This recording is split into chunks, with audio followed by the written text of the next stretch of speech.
அண்ணா சுவாமி அழைக்கின்றாரே, நம்ம அண்ணா சுவாமி அழைக்கின்றாரே. மாயன் மயன் ஆன்மீக சகோதர சகோதரிக்கெல்லாம் என்னுடைய அன்பான பணிவான ஆசீர்வாதத்தை தெரிவித்துக் கொள்கிறேன். மாயன் மயன் உங்கள் நலன் பொருட்டே இறையர்களாலும் குருவர்களாலும் கிட்டத்தட்ட 4-5 வருட காலம் அந்த மாயன் மயனை தொடர்ந்து பேசி வருகின்றேன். சோழி பிரசன்னம் இதை பார்க்கின்ற கேட்கின்ற உங்கள் வாழ்க்கையில் எல்லாமல்ல என் தாய் பிரத்யேகரா விஷ்ணுமானுடைய பரிபூரணமான ஆசி கிடைக்கணும். எந்த பிரச்சனையும் இல்லாமல் நிம்மதியான ஒரு வாழ்வு இல்லறத்திலையும் தொழில் அமையணும். மாயன் மயனை நீங்கள் தொடர்ந்து சப்ஸ்கிரைப் பண்ணுறீங்க, தொடர்ந்து சப்ஸ்கிரைப் பண்ணுவீங்கன்னு நம்பிக்கை உண்டு. காரணம் என்னென்னா, திருத்தணியில் ஒரு அருமையான ஆலயம், அந்த ஆலயம் கொஞ்சம் கொஞ்சமாக வளர்ந்துட்டு வருதுங்க.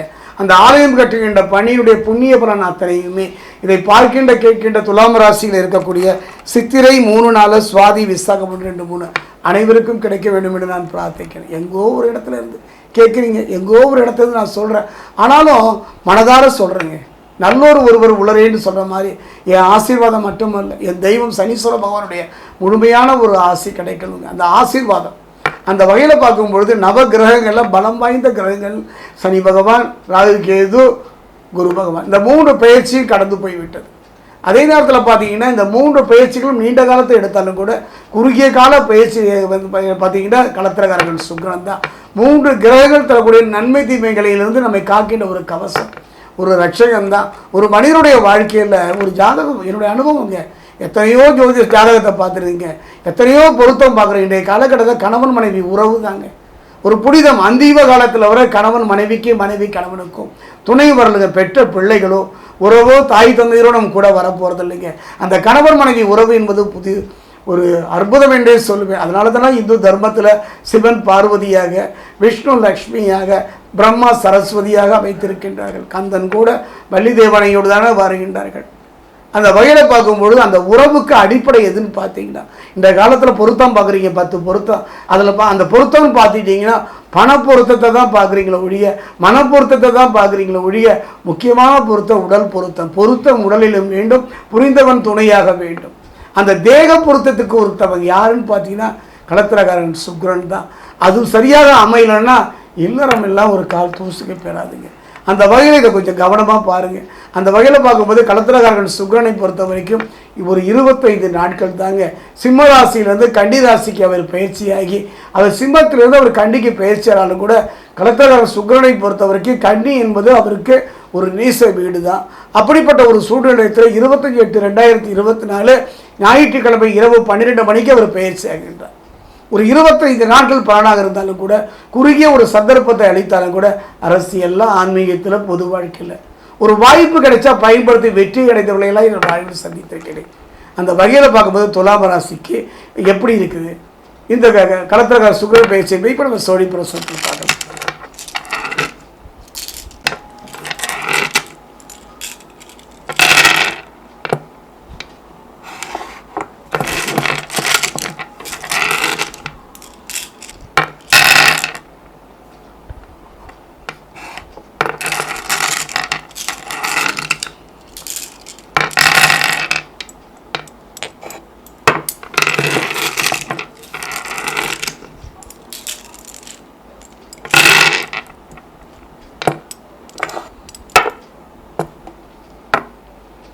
துலாம் ராசி ஆன்மீக சகோதர சகோதரிகளே, துலாமை பொறுத்த வரைக்கும் சித்திரை 3 நாள், சுவாதி விசாகம் 1, 2, 3. அதாவது சனி பகவானுடைய நிலைன்னு பார்த்தா ஒரு கிரகத்துடைய பேச்சையை வச்சு முழுமையை நம்ம சொல்லிட முடியாதுங்க. அந்த வகையில் பார்க்கும்போது துலாமை பொறுத்த வரைக்கும் 5ஆம் இடம் பூர்வ புண்ணிய ஸ்தானம், அர்த்தாஷ்டம சனின்னு சொல்லுவாங்க. தடைகள், பிரச்சனைகள், செய்யாத குற்றத்திற்கு தண்டனை, யாரை நம்புறது யாரை நம்பாமல் போகிறது, அப்படிப்பட்ட ஒரு சூழ்நிலை. அர்த்தாஷ்டம சனியாக இருந்தாலும் கூட சனி பகவான் பக்ரமாகி பின்னோக்கி நகரிட ஒரு காலகட்டம் தான். இப்போ உங்களை காத்து ரட்சிக்கக்கூடிய ஒரு சக்தி எதுன்னு பார்த்தீங்கன்னா களத்திரகாரன் சுக்கிரன் தான். எந்த பிரச்சனை வந்தாலும், தலைக்கு மேலே அந்த பிரச்சனை வந்தாலும், அந்த பிரச்சனையிலிருந்து உங்களை காக்கிற ஒரு சக்தி யாருன்னா களத்திரகாரன் சுக்கிரன் தான். களத்திரகாரன் சுக்கிரன் இப்போதைக்கு சாதகமாகவே உங்களுக்கு கூட இருக்கிறாரு. புதனும் நல்ல நிலையில் இருப்பதனால சிந்தனையில் ஒரு தெளிவு, குழம்பிய மனநிலை, யாரை நம்புவது யாரை நம்ப வேண்டாம் என்று கலங்கி போன ஒரு நிலையில், குடும்பத்தில் ஒரு நிம்மதி இல்லாத ஒரு சூழ்நிலை, அதை மாறுகின்ற ஒரு நல்ல ஒரு மாற்றத்தை தருகின்றது. குடும்பத்தில் நிலவி அந்த குழப்பத்திற்கெல்லாம் படிப்படியாக நீங்கி குடும்பத்தில் ஏற்பட்ட பொருளாதார தேக்கத்துக்கெல்லாம் ஒரு தீர்வு கிடைக்கின்ற, குடும்பத்தில் ஒரு சுப நிகழ்வே நடக்கவில்லையே என்று கலங்கிய மனதிற்கு குடும்பத்தில் ஒரு நல்ல சுப நிகழ்வு, நீண்டனால் திருமணத்துக்கு காத்திருந்தவர்களெல்லாம் ஒரு திருமண வாழ்வை அமைக்கின்ற ஒரு சந்தர்ப்பம். அதில் ஏதாவது சிக்கலும் பிரச்சனை இருந்தாலும் கூட அதை தீர்கின்ற தன்மையையும் கடத்தக்காரர்கள் சுக்கிரன் அமைத்து தருவார். அதே நேரத்தில் புதன், இதுவரைக்கும் புதன் துலாம் ராசிக்கு நன்மையை தந்ததே இல்லை. புதனும் துணை இருப்பதனால எடுத்த காரியத்தில் ஒரு வெற்றி, எளிதில் வெற்றி வசப்படுகின்ற ஒரு தன்மை, பகைவரும் நம்மை விட்டு நகர்ந்து செல்கின்ற ஒரு தன்மையும் புதன் உங்களுக்கு அமைத்து தருவார். அதே நேரத்தில் பார்த்தீங்கன்னா உடலில் ஆரோக்கியம் இருக்குங்க.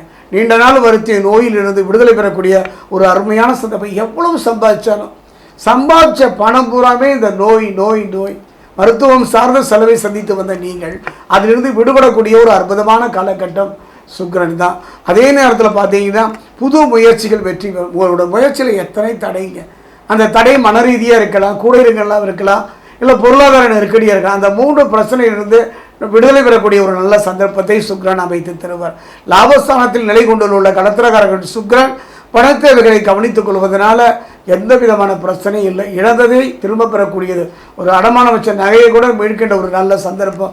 ஓரடி மண் கூட சொந்தமாக இல்லையே என்று கவலைப்பட்டவர்கள் எல்லாம் அந்த இடம் வாங்குவதற்கும் வாங்கிய இடத்தில் இருந்த பிரச்சனைகளையும் படிப்படியாக குறைந்து நிம்மதி தருகின்ற ஒரு நல்ல சந்தர்ப்பத்தையும் சுக்கிரன் செவ்வாயோடு சேர்ந்து அமைத்து தருகின்றார். அதே நேரத்தில் பார்த்தீங்கன்னா ஒரு நல்ல ஒரு யோகம் சுப பலம் பெற்றுள்ள சுக்கிரனின் நிலை எடுத்து காட்டுகிறது. இது அதே நேரத்தில் பார்த்தீங்கன்னா கடத்திரக்காரர்கள் சுக்கிரன் அனுகூலமான ஒரு நிலையில் தக்க தருணத்தில் கை கொடுத்து உதவுவார். எந்த பிரச்சனை வந்தாலும் சரி, யாராலும் வந்தாலும் சரிங்க, அந்த பிரச்சனையில் நீங்கள் நிற்கும் பொழுது என்னுடைய அனுபவத்தில் கடத்திரக்காரர்கள் சுக்கிரன் மாதிரி ஒரு அற்புதம் எதுவுமே இல்லை. நீங்கள் பட்டம் பதவி பொண்ணு பொருள் எவ்வளோ சம்பாதிச்சாலும் அதை கொண்டாடுவதற்கு மனைவி வேணுங்க, அப்பா அம்மா வேணுங்க, பிள்ளைகள் வேணுங்க, உறவு வேணும். அதை இழந்து நின்றுக்கிற நிலையில் உங்களுக்கு அத்தனையும் மொத்தமாக தந்து குடும்பத்தில் நிம்மதியை தரக்கூடிய ஒரு சக்தி எது? அதுதான். அதாவது கணவன் மனைவி உறவு என்பதெல்லாம் ஒரு அற்புதம். அதைத்தான் சொன்னார்கள். அந்த உறவு இன்றைய காலகட்டத்தில் ஒரு புதிராகவே இருக்கின்றது. திருமணமான குறுகிய காலத்திலே பிரிவை சந்திக்கின்றார்கள். அதற்கு காரணம் அந்த தேகம் தான். அந்த தேகத்துக்கு காரணகத்தை யாருன்னா சுக்கிரன் தான். அந்த குறைபாடை நீக்கி ஒருவருக்கு ஒரு அந்யோன்யத்தை தர, அதைத்தான் நான் ராசிக்கு சொல்கிறேன். எந்த பிரிதலையும் நேர் செய்கின்ற ஒரு சக்தி கடத்திரக்காரர்கள் சுக்கிரனுக்கு உண்டு.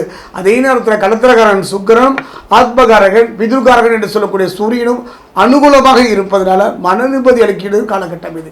ஏன்னா ஆத்மகாரன் சூரியனை பொறுத்த வரைக்கும் பிதுர்களால் வரக்கூடிய சாபபாவங்களும் குடும்பத்தில் துன்பத்தை தரக்கூடியது.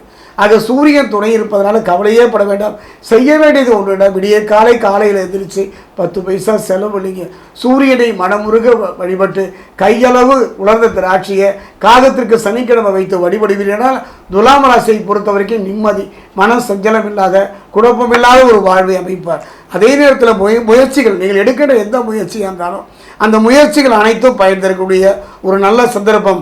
அனைவருடனும் பழகுவதில் கொஞ்சம் நிதானமும் பொறுமையும் தேவை. அலட்சியமாக இருந்து விடாதீர்கள். பிறகு தேவையில்லாமல் உதவி செய்து பம்பளை மாட்டிக்காதீங்க. தான் உண்டு தன் வேலை உண்டு என்று இருப்பது இந்த காலகட்டத்தில் சிறப்பு. அதே நேரத்தில் பார்த்தீங்கன்னா அதிக நண்பரை பெறுவதற்கும் விட்டு கொடுப்பதும் பொறுமையும் இந்த காலகட்டத்தில் அவசியம். தெய்வ பலத்தை மட்டும் நீங்கள் துணை இருந்து கொள்வீர்களானால் அற்புதமான மாற்றம். அதற்குத்தான் ஒரு அருமையான சந்தர்ப்பம். வருகின்ற 27ஆம் தேதி பார்த்தீங்கன்னா சனி பகவானுடைய ஜெயந்தி. அந்த 27 மட்டும் தவற விட்டுறாதீங்க. சாட்சிக்காரனை விட சண்டைக்காரன் சிறப்பு என்பார்கள். அந்த வகையில் பார்த்தீங்கன்னா சனி பகவானுடைய ஜெயந்தி அன்னைக்கு திருத்தணி அருகே இருக்கக்கூடிய அந்த பாதசனீஸ்வரர் ஆலயத்தில் குடும்பத்தோடு போய் அங்கு தரக்கூடிய நல்லெண்ணெயை கொண்டு உச்சி முதல் பாதம் வரை சனி பகவானுக்கு நல்லெண்ணெய் அபிஷேகம் செய்து அவர் பாதம் பணிந்தீர்களே. ஆனால் தேவையற்ற பிரச்சனைகளை விலகி நிம்மதியான ஒரு தருணம். யார்கிட்டையும் போய் கையேந்தாத நிம்மதியான ஒருத்தருக்கு ஒருத்தர் ஒரு அந்நியுடையத்தை சனி பகவானே அமைத்து தருவார். என்னை பொறுத்த வரைக்கும் கடத்திரக்காரர்கள் சுக்கிரனும் ஆத்மகாரர்கள் சூரியனும் துணை இருப்பதோடு இவன் கொடுத்தால் எவன் தடுப்பது, இவன் தடுத்தால் எவன் கொடுப்பது, அந்த நிலைதான். துலாமை பொறுத்த வரைக்கும் 5ஆம் இடம் பூர்வ புண்ணியஸ்தானம். அந்த புண்ணியத்தை தரக்கூடியவனே சனி பகவான். அதனால அர்த்தாசம சனியுடைய பாதிப்பு. சனி பகவான் வக்கரகதியில் இருக்கின்றது. ஒரு காலகட்டத்தில் சனி ஜெயந்தி 27ஆம் தேதி சனி பகவானுடைய அபிஷேகம் உங்களை காத்து நிற்கும். உங்களுக்கு நல்ல மாற்றத்தை தரும்.